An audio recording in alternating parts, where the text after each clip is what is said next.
It's the Tony Tone Show on Vintage Sound 93.1 FM on the MPW Digital TV Celebrity Hotline. He's drummed in bands like Free and Bad Company, and now he's got a solo record available officially a week from today, February 10th. All Because of You is the name of the album. Simon Kirke is on the phone. Let me grab him over here. Simon! Who's this? This is Tony Tone in Iowa. How you doing, man? Hello, Tony in Davenport, yeah? Well, close enough. We're in Muscatine, about 20 minutes away. Nice to hear from you. You too, buddy. I have to tell you, I am so excited. I wish it was a week from now, because that's when the new solo album, All Because of You, officially comes out. I got to preview a few of the tracks, and Simon, it is tremendous. Congratulations. Oh, man. Wow. Thank you very much. I'm very proud of it, very happy with it. I love, because I was listening to a few other interviews you've done in preparation for our conversation, and I want to start out by talking about Maria, your fiance. I think you guys are getting married soon. How influential has Maria been for you, and then when you went to work on the new record? It seems like there's a couple tracks that are maybe for her. Oh, yeah. Well, the album is... A lot of the tracks were written with her in mind. Obviously, Maria. I met her a few years ago when my relationship with my ex-wife, was on the rocks, and we kind of felt pretty hard for each other. And I wrote Maria and Lie With You, which was another track on the album. I wrote them sort of back to back in the space of about a week down in Miami, and she's responsible really for 4 or 5 tracks on the album, and that's really the where the title comes from, All Because of You, because it's pretty much all because of her that I did the album.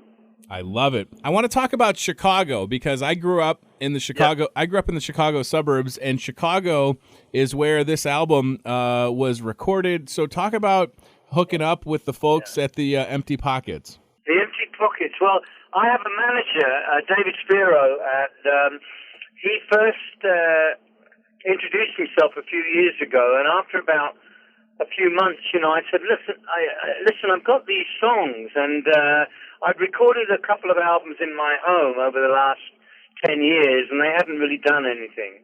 And he said, "Well, let me have a listen." So I sent him the MP3s of about 4 songs. And he called me back immediately and said, "You know what, these are really, really good. And I've got a great band that could help you, flesh them out and bring them to fruition. I manage this band called the Empty Pockets." And I said, "Oh, is that their name?" He said, "Yeah." He said, "Well, if you're their manager, why are they called the Empty Pockets? Are they broke all the time?" And he sort of laughed. He laughed at that and said, "Well, hopefully their pockets will be filled one day." But then he said, they're young. I mean, they're in their late 20s, early 30s. And I thought, oh, okay, well, whatever. So I sent them all the songs that I'd written, and they were very complimentary. And I went over to Chicago. I live in New York. And I went to Chicago. I was a little nervous, but I needn't have worried. I mean, they were so good. We rehearsed. We ran the song maybe two or three times, and then we recorded it in their little studio. All the tracks were done. Wow. All the overdubs were done in the studio in Chicago. Well, I know that folks... Great band. Well, I can't wait for everybody to hear the album, because what I've heard is so good. I found it so interesting, Simon, because on the record, All Because of You, again, available next Friday, there is a ukulele version of Feel Like Making Love. So the first question I have is... Have you played the ukulele for a while and been a fan of it, and what brought you to wanting to reimagine that classic song on a ukulele? It's great, by the way. Well, thank you. Well, it was kind of an accident. My daughter Lola, she's very much into guitar and singing, and she's an actress. She's doing very well. But she had this ukulele, and I was kind of intrigued with it. I remember George Harrison used to play one years ago before he passed away. He was a big champion of the ukulele because it was small, it was portable, and it had an unusual tuning. It was very cheeky. It had a very cheeky sound. But anyway, Lola got me to buy one, and I was just fiddling around with it in my apartment, strumming chords, and I started singing, "Baby, when I think about you."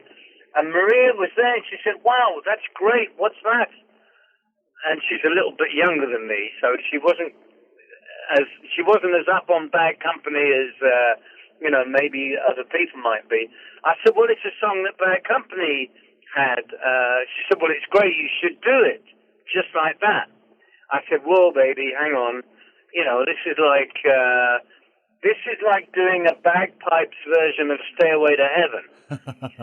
This is, you're treading on sacred ground here." She said, "I don't care. It sounds great. Do it." So being the obedient boyfriend, I put it on an MP3, and I sent it to David and the Pockets, and they loved it. And so then I had to get it cleared by Mick Rouse and Paul Rogers, right, who wrote the original, And they liked it. They said, "Fine, go ahead." I mean, they're still going to get royalties if he sells. But what I like about it is that it's a little bit more light-hearted than the sort of bump and grind version of the 1975. We're all a little older now, so it's more cheeky than sexy. Right.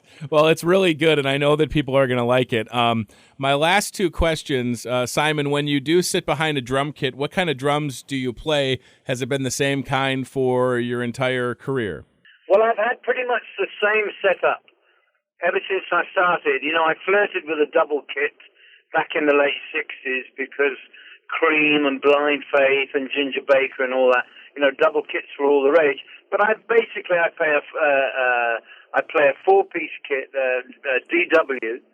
They sponsored me. They sponsored me now for about 20 years, and they're great. I mean, yeah, I know they sponsor me, but they are very, very good drums, and I use Swiss paste cymbals. They're made in Switzerland. But I've had the same setup now for a long time. Last question, because I don't know. What's it like when you're on stage, in the groove, all things are working, whether it's solo or a memory from Free or Bad Company, and the crowd is just totally into it? What's that feeling like for you on the stage? Oh, it's the reason I do it. I mean, it's an amazing feeling.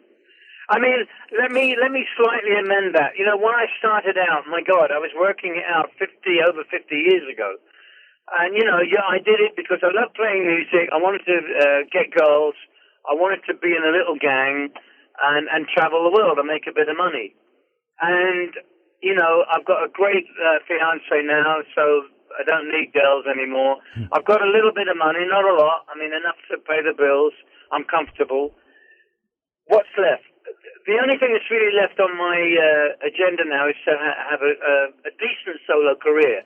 I started late in life, so I'm not expecting too much. Sure. But the feeling of sitting behind a kit, playing to 10 or 12, 13,000 people, at the end of a song that's been played well, you get that roar of applause. There's really no other feeling in the world like it. I love it to death.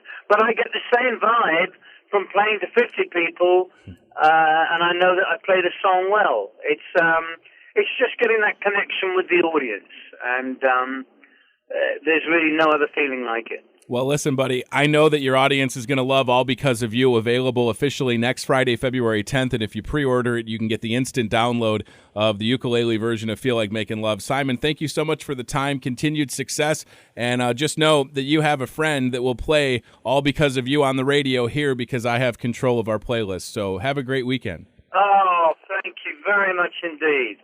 I'll come and see you when I come through Davenport. That sounds like a plan. Thank you, buddy.